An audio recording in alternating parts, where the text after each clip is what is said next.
Continuamos con más del contenido, magistrada. Hablábamos de que a veces ese imputado no tiene los recursos suficientes para pagar. ¿Qué sucede en ese caso?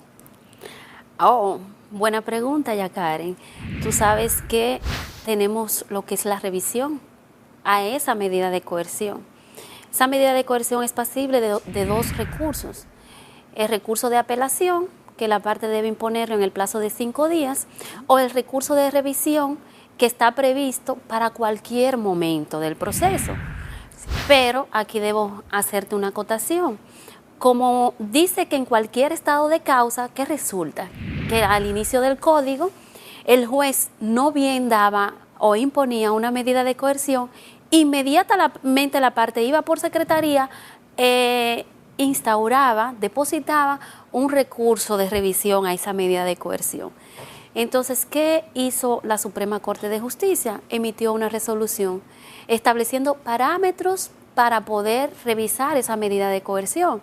Entonces, la Suprema Corte sujeta a que la persona tiene que buscar una certificación que indique que esa medida de coerción no ha sido recurrida en apelación y que tiene que presentar presupuestos nuevos.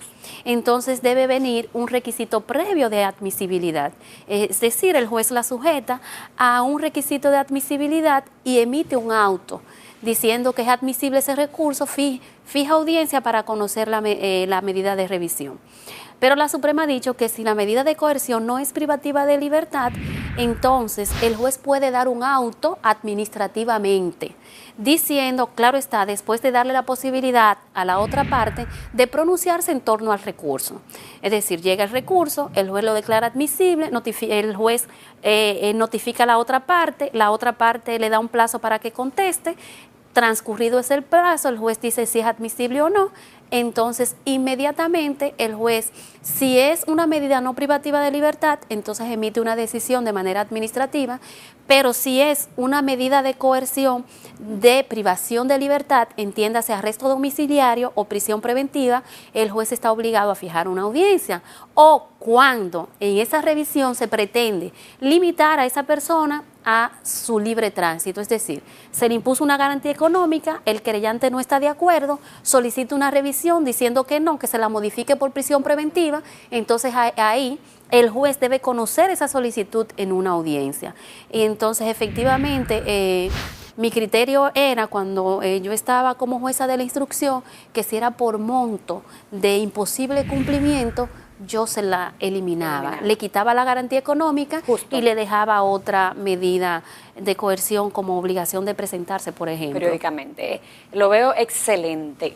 Casi estamos finalizando este encuentro y no puedo dejar de preguntarle, ¿qué papel tan importante tiene el juez en una audiencia para usted, en este caso que manejan casos penales?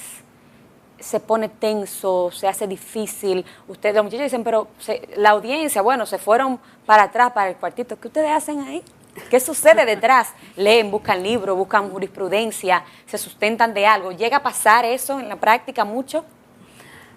En las audiencias de medida de coerción, tú sabes, hay casos y hay casos. Sí. Me refiero no porque un caso sea más importante que el otro, porque los actores y los jueces le dan la misma importancia a todos los casos. Sin embargo, hay casos que son un poco más complicados que otros, sobre todo cuando hay aspectos económicos envueltos, donde conjuga lo civil con lo penal. Y a veces cuando en una audiencia las partes refieren textos, por ejemplo, textos legales, refieren jurisprudencias, las partes hacen solicitudes, a veces el juez se retira. Casi en medida de coerción eso no sucede, pero en las otras audiencias es más probable que suceda. Okay. El juez es humano, el juez a veces dentro de la audiencia tiene necesidades, sin embargo el público en sentido general que observa solo piensa, no, el juez se fue para allá atrás, el juez está entretenido allá atrás, No, eso no es así. Por ejemplo, en mi caso particular, yo entiendo que si las partes han sido responsables de estudiar bien su proceso, de buscar doctrina, de hacerle alegatos serios al juez, entonces el juez está en la misma obligación de fallar con seriedad, pero sobre todo que como jueces tenemos la obligación de fallar conforme a reglas que se establece en la norma y a motivar bien nuestras decisiones, tanto en hecho como en derecho. Y una motivación seria y responsable no significa indicar o transcribir el hecho que narra el órgano persecutor e identificar los textos jurídicos que se pretenden violados y simplemente plasmarlos en la decisión. No, significa hacer un escrutinio serio, ponderado, lógico, responsable, razonado y bien motivado, porque ese principio de motivación, que también es un principio legal, constitucional,